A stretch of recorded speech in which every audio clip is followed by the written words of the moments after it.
Hola, continuamos con nuestra reseña y discusión de este libro, La selva y el concepto, de tres grandes autores zacatecanos, Sergio Espinosa Proa, Nelson Guzmán Robledo y Leobardo Villegas Mariscal. Ya discutimos en los videos previos, en varios videos previos, ya discutimos el artículo de Nelson Guzmán. Ya estamos discutiendo a partir del video inmediatamente anterior a este, el artículo de Sergio Espinosa Proa. Ese artículo que se titula De una sabiduría oscura, filosofía y mitología. Ya discutimos el primer apartado. Ahora, en esta oportunidad, vamos a discutir el segundo apartado que se titula Una alteridad sin dialéctica. Ya desde el título debemos agradecerle a Espinosa Proa que nos deja ver claramente cuáles son sus sesgos ideológicos o filosóficos, como quizá él preferiría que se le llamasen. Y ese sesgo filosófico es el que ya he repetido muchas veces. Para todos estos pensadores, para estos tres pensadores, la única filosofía es la filosofía del idealismo alemán.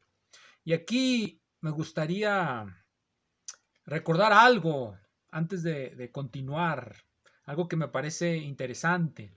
En algún momento de estas charlas hemos dicho, precisamente en la ocasión anterior, que para Platón el mito era algo inverificable e incoherente. Bueno, pues resulta que para mucha gente Hegel es incoherente. Y mucho de lo que dice en su filosofía, su dialéctica, es inverificable. ¿Estaríamos ante un mito? ¿Y serían estos pensadores otros realmente? ¿Ellos estarían en el otro lugar de esta sociedad? No, porque ellos creen, por razones que ignoro, que Hegel describió perfectamente esta sociedad y el mundo y el universo, tal vez. Pero bueno, eso es otra discusión. Estamos pues discutiendo lo que él denomina la alteridad sin dialéctica. La alteridad, por supuesto, se refiere a los pueblos otros, a lo otro. Y la dialéctica, pues al proceso hegeliano de la historia. Si no hay dialéctica, pues no hay historia. Ese es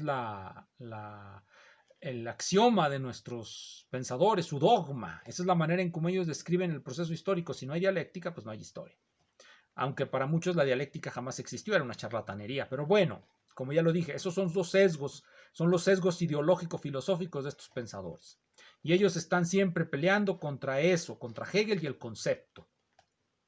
Bueno, entonces, en la primera parte de este artículo, que se titula por una alteridad sin dialéctica, en la primera parte nos recuerda lo que el terreno ganado en la sección previa. ¿Qué se ganó en la sección previa?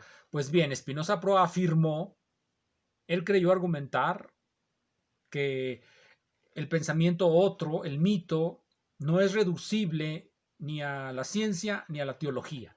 El mito no nos busca descubrir una realidad, no habla de la verdad, no es un discurso verdadero, por lo tanto no puede ser ni aspirar a ser ciencia, no descubre una realidad. El otro elemento ganado es que el mito tampoco es una teología, no describe a Dios ni a los dioses, no describe a Dios, en definitiva. Y eso es lo que ya ganó Spinoza Proa o cree o nos hizo creer que ganó en la sección previa. Ahora pues parte de ahí. El mito es antiteológico. Spinoza Proa lo dice explícitamente, pero no dice que también es anticientífico.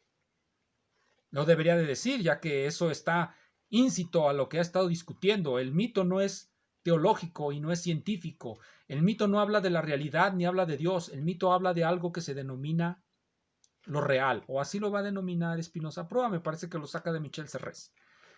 Lo real. Por eso la siguiente sección es donde nos va a explicar qué es eso de lo real de los primitivos. En esta sección, después de declarar que el mito se remite a lo real, nos va a tratar de describir ese proceso por el cual el mundo mítico se desintegró y de su desintegración surgió nuestra forma de pensar. El mito, de acuerdo a Spinoza Proa, incluye a lo no mítico, incluye a la ciencia y a la religión. De la desintegración del mito surge la ciencia y la religión por un proceso que él denomina de empobrecimiento. Bueno, en esto estaría perfectamente de acuerdo con el Octavio Paz del el Arco y la Lira. Pero bueno, Paz era un poeta. Los poetas pueden decir lo que quieran y mentir demasiado. Este señor pretende ser un filósofo. Bueno, ya no se sabe ni qué pretende ser. Pero bueno, entonces el proceso de descomposición del mito nos llevó a la ciencia, que es un empobrecimiento, y a la teología, que es otro empobrecimiento, a la aparición de Dios, a la aparición del Estado, a la aparición de la lógica de la apropiación, en lugar de la lógica de la desapropiación, a la aparición del concepto, porque los pueblos otros no tienen conceptos. Ellos viven de la lógica de la participación, de lo mediato, no de lo inmediato, no de aquello que está mediado por conceptos. Ellos viven de lo inmediato, no de lo mediato, no de aquello mediado por conceptos, sino aquello que está en el borde mismo de la experiencia. Están allí donde la experiencia acontece. Esa mala cita que hizo de William James tenía la pretensión de decirnos, bueno, allí donde acontece lo real es allí donde está el pensamiento otro. Eso es lo que será lo real de los pueblos otros, aquello que acontece en la inmediatez, no mediado ni por conceptos, ni por estados, ni por dioses, allí en la inmediatez. Bien, ese es el proceso que nos va a describir Spinoza Proa. Y durante ese proceso lo va a empezar describiendo como la lógica de la desapropiación se va a transformar en la lógica de la apropiación, aunque Spinoza Proa no lo explica muy bien, que digamos, y su explicación consiste en hacernos ver que en la humanidad ha habido 3 regímenes económicos. Vamos a comenzar por ahí. Vamos a comenzar describiendo cómo, según Spinoza Proa, pasamos de la lógica de la desapropiación, de la lógica, como les gusta decir a ellos, de la lógica de la generosidad, de la total generosidad, a la lógica terrible y tremenda de la apropiación, de la propiedad privada. La propiedad privada es un robo. Hasta les gusta citar a Proudhon, sacándolo totalmente de contexto a Proudhon. Proudhon no hablaba de volver a la naturaleza de ninguna manera. De ninguna manera estos señores hablaban de volver a la naturaleza. La naturaleza es lo peor para cualquier anarquista que se respete. Bueno, para algunos no. Pero para muchos, en especial para Proudhon, volver a la naturaleza era un error. Basta leer las memorias de un revolucionario. No sé si la hayan leído, creo que no. Ellos leen nada más idealistas alemanes. Los franceses son inferiores al idealismo alemán, son filósofos de segunda. Y además Proudhon fue despreciado por Marx. Después de su santo Hegel, tienen su santo Marx. Entonces, si Marx no le gustaba a Proudhon, la miseria de la filosofía, para ellos es la refutación absoluta, total e irrevocable de Proudhon. Lo citan únicamente como, bueno, para dar a entender que saben mucho, que han leído muchos autores. Pero estamos en la idea de la transición de la lógica de la desapropiación, la lógica de la generosidad, a la lógica del egoísmo, a la lógica de la propiedad privada, del individuo, de ese paso de la buena comunidad al maldito individualismo.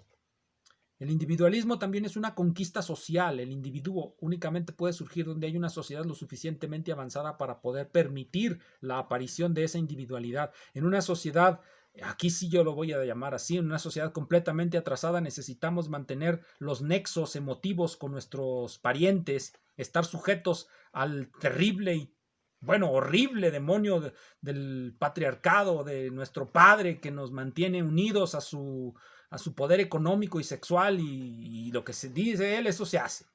Es lo mejor construir una sociedad en la que nos respetamos mutuamente las diferencias y no estamos sujetos a un macho patriarcal. Pero bueno, esto es otra discusión. Estamos en lo que es la lógica de la desapropiación que él idealiza bastante.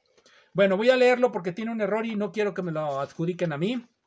Dice en la página 22, en la historia de su asentamiento en el planeta, los humanos han ensayado 3 formas principales de estar en ella. Noten lo que dice. 3 formas principales de estar en ella. ¿Cuáles son? Recoger sus frutos, que es la etapa de la recolección y la caza. Ayudarla a producirlos, que es la etapa de la agricultura. Y al final forzarla a ello, que es la etapa de lo que yo voy a denominar la agricultura nitrogenada. Y voy a explicar por qué en un momento. Voy al error. Dice después de haber descrito 3 formas principales. Él las menta así: paleolítico, neolítico, ansiolítico superior y paralítico inferior cibernético. 4 nombres para 3 fases.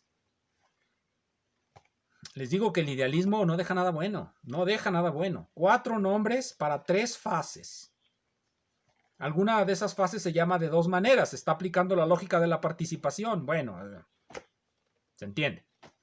Bien, vamos a hablar primero pues de esa transición. Es una transición muy complicada y que ocupa muchísimo espacio de tiempo, en realidad nadie sabe cuánto. Durante miles de años la humanidad vivió de recolección y de caza. La recolección y la caza es una manera de expoliar a la naturaleza, aunque a Spinoza Pora no creo que le guste esa descripción, pero voy a decir por qué se llama expoliación de la naturaleza. Expoliación del medio ambiente, si no les gusta la palabra naturaleza, expoliación de nuestro medio ambiente. Las tribus nómadas de recolectores y cazadores expoliaban el medio ambiente al que llegaban, por eso eran nómadas. El nomadismo era el resultado de su incapacidad de poder asentarse en una región y producir sus alimentos. Tenían que recolectarlos de los árboles, acabarse pues esos frutos, acabar con toda la caza que hubiera en esas regiones y cuando se hubiese acabado eso, huir. ¿Por qué? Porque ya no había manera de mantenerse ahí. Es decir, impedían un equilibrio ecológico porque los seres humanos son especies biológicas, como todas las especies biológicas, cuando están en un ecosistema, deben competir con otras especies por la energía de esa región. Esa energía, que es generalmente energía del sol que las plantas absorben en las cadenas tróficas elementales. El primer nivel trófico, pues las plantas. Segundo nivel trófico, los herbívoros. El tercer nivel trófico, pues los que se comen a los herbívoros, los carnívoros. Los seres humanos están, pues, por toda la cadena trófica apropiándose de ella. No producen nada. Simplemente se apropian y están en constante batalla con las otras especies animales que también viven de eso. Están en constante batalla con los insectos que comen plantas, están en constante batalla con los carnívoros que les gusta la carne humana y están en constante batalla con otras tribus. Yo no me imagino, a lo mejor Spinoza Proa tenga mejores referencias, yo no me imagino que cuando en una región de allá del Paleolítico, una región en donde hubiera muchos árboles frutales, digamos, es un ejemplo imaginario, llegaran dos tribus humanas y de inmediato se compartieran todo. Pero si él dice que así es, pues así es. Bueno, ¿cuánto tiempo duró esto? Nadie lo sabe. ¿En qué momento se pasó a la agricultura? Tampoco nadie lo sabe. Son puras hipótesis las que existen. ¿Por qué son hipótesis y por qué es difícil el paso de la recolección y la caza a la agricultura? Porque pasar a la agricultura requiere algo que Spinoza Proa le niega a los hombres del Paleolítico, a las mujeres del Paleolítico, a las sociedades, pues se requiere poder político. ¿Por qué? Porque recolectar y cazar es muchísimo menos pesado que cultivar. Y a pesar de todos los desastres documentados, de todos los desastres naturales que hubo y de todas las hambrunas que hubo, recolectar y cazar duró mucho tiempo. Y para poder pasar a la agricultura se debió haber requerido poder obligar a los hombres, a las personas, a dedicarse a arar la tierra, primero ellos solos y después a domesticar animales para hacerlo. Todo esto requirió miles de años, no sabemos tampoco cuántos y no sabemos cómo fue. Yo sostengo que se requirió la invención del Estado para poder pasar a la agricultura y que ese Estado era previo a la aparición de la agricultura, es decir, los pueblos del Paleolítico desarrollaron una forma de Estado. Pero bueno, eso son hipótesis. Spinoza Proa se maneja en puras certezas, las certezas del idealismo alemán. Ya saben que ahí todo es apodíctico, porque todo está sacado del yo. Entonces, la siguiente fase, de la agricultura a la agricultura nitrogenada, pasaron miles de años. De hecho, la agricultura nitrogenada surge cuando Karl Bosch, de hecho, sí tenemos fecha para eso, fue durante la Segunda Guerra Mundial cuando Karl Bosch y Fritz Haber, en particular Fritz Haber, logró sintetizar, pues no logró sintetizar el nitrógeno, sino el amonio, una fase intermedia en la síntesis del nitrógeno del aire. Karl Bosch logró llevarlo a la industria, logró completar los pasos que no hizo Haber para poderlo volver un proceso industrial y así generar dos cosas con el nitrógeno extraído del aire: armas de fuego, superioridad bélica y abonos para los suelos, para alimentar los suelos. La agricultura empobrece el suelo, entonces necesita abonarla y la única manera de abonarla antes del descubrimiento de Bosch y Haber era con guano.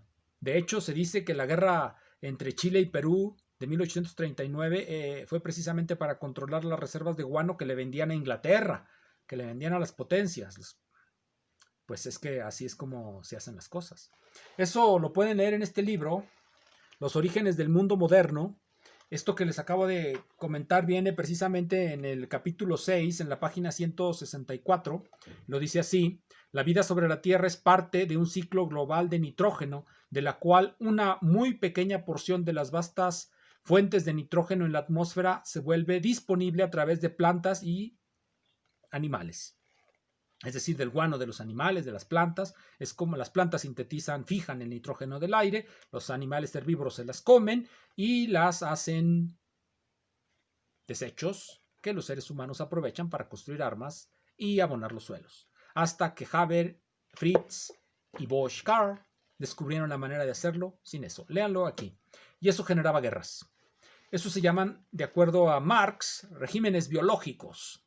El ser humano pasó de un régimen biológico, el régimen biológico intermedio, porque son 3 regímenes biológicos: el arcaico, el intermedio y el moderno. El arcaico es precisamente la etapa de recolección y caza, el intermedio es el de la agricultura, una agricultura pobre, atrasada, con teorías pobres y atrasadas, y finalmente el momento cumbre en el que los seres humanos empiezan a hacer algo fundamental, que es lo que le parece tremendamente malo a Spinoza Proa. Este es finalmente lo que él llama la lógica de la apropiación. ¿Cuándo podemos decir que los seres humanos se apropian del planeta Tierra? Cuando logran modificar los ecosistemas en su favor. Ya no se trata de adaptarse a los ecosistemas, sino de adaptar los ecosistemas a nuestras necesidades. Ese es el momento en el que surge la lógica de la apropiación, porque verdaderamente nos podemos apropiar de las cosas, las transformamos para nuestro beneficio. Antes del siglo XX no hay lógica de la apropiación que valga, por más que Spinoza Proa le quiera dar vueltas a Hegel. Hegel no conoció la lógica de la apropiación. Hegel especuló, mucho especuló. A ver, algunas veces bien, pero muchos dislates dijo después. Bien, entonces esa es, según nos platica Spinoza Proa, el origen de tanto maldad sobre la tierra, la lógica de la apropiación, que se surge de la descomposición del pensamiento mítico. No, no es cierto. No surge de la descomposición del pensamiento mítico. La lógica de la apropiación surge de la capacidad que tenemos de aprovechar la energía del medio ambiente. Entre más capacidad tengamos de aprovechar la energía del medio ambiente, más nos estamos apropiando de él. En la medida en que tenemos que competir con otras especies, estamos en la lógica de la generosidad. ¿Por qué? No por decisión propia, sino porque no nos queda de otra. A la lógica de la generosidad es una manera, es un eufemismo para referirnos a esa lucha que tienen todas las especies animales sobre este planeta para apropiarse de la energía. No nos podemos apropiar de nada en la medida en que haya otros que están ahí peleando contra nosotros, todos por apropiarse de algo. Y no, pues no. Tenemos que llegar a un equilibrio. Y ese equilibrio es lo que, ese equilibrio ecológico es lo que llama Spinoza Proa la lógica de la desapropiación. Es simplemente, por decirlo así, una manera en cómo se moldea el pensamiento a partir de las condiciones materiales. Me escuché muy marxista. Bueno, es una vieja tesis. El pensamiento, nuestra manera de pensar, está definida por nuestras condiciones materiales. Esto se puede defender desde un punto de vista marxista, tanto como desde un punto de vista no marxista. Y voy a poner 2 ejemplos. Tenemos aquí este libro de Jaime Labastida, que yo creo que conoce Spinoza Proa, Producción, Ciencia y Sociedad, de Descartes a Marx. Esta es la perspectiva marxista de lo que acabo de comentar. Y tenemos esta otra que también ha de conocer Spinoza Proa, Paul Forman, Cultura en Weimar, Causalidad y Teoría Cuántica. Ambos parten de la idea que no es aceptada por todo el mundo, pero que es una idea muy, muy incitante, que nuestra mentalidad está determinada por las condiciones ambientales en las que nos movemos. La lógica de los pueblos otros responde necesariamente a su incapacidad de apropiarse de energía. Eso es todo. En el momento en que logran descubrir cómo apropiarse de más energía, las cosas cambian. Empieza a aparecer el pensamiento abstracto. No hacia abajo, como lo ve Spinoza Proa, no como una descomposición. Para apropiarse de la energía del medio, por ejemplo, para apropiarnos del nitrógeno del aire, tenemos que pasar por una cadena muy grande de conceptos. Todo el desarrollo de la química del 19 fue necesario para poder llegar a ese resultado. Todo el pensamiento abstracto fue necesario para poder extraer el nitrógeno del aire y muchas otras cosas.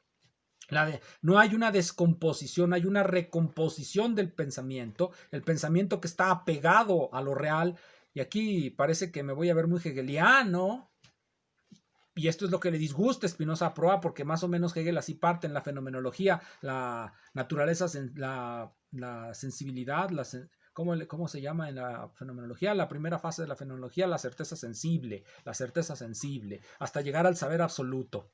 Bien, no voy a decir que esto es así, no hay una dialéctica, esto es un proceso aleatorio. Necesitamos desarrollar conceptos y esos conceptos se desarrollan aleatoriamente. Yo voy a poner aquí, en lugar de la dialéctica hegeliana, voy a poner el proceso pragmatista que describió Peirce, del que me ocuparé en otro momento. Partimos de nuestra certeza sensible y a través del ensayo y el error vamos construyendo mejores conceptos, lo que Peirce llamaba abducción, completamente en oposición a la idea de William James. Pero eso lo discutiré en otro momento. Aquí lo que quiero decir es que, contrario a la idea que tiene Spinoza Proa de que el pensamiento otro es un pensamiento vasto, que por su descomposición hace aparecer estas cosas que son empobrecimientos, es al contrario. El pensamiento otro es la base de la que surge y crece nuestro moderno sistema de pensamiento. Quedarnos en él es un error. Pero bueno, hay algunos pensadores que quieren quedarse ahí. Por eso se llaman antropólogos disimultáneos, filósofos de la disimultaneidad. Nos vemos en la siguiente.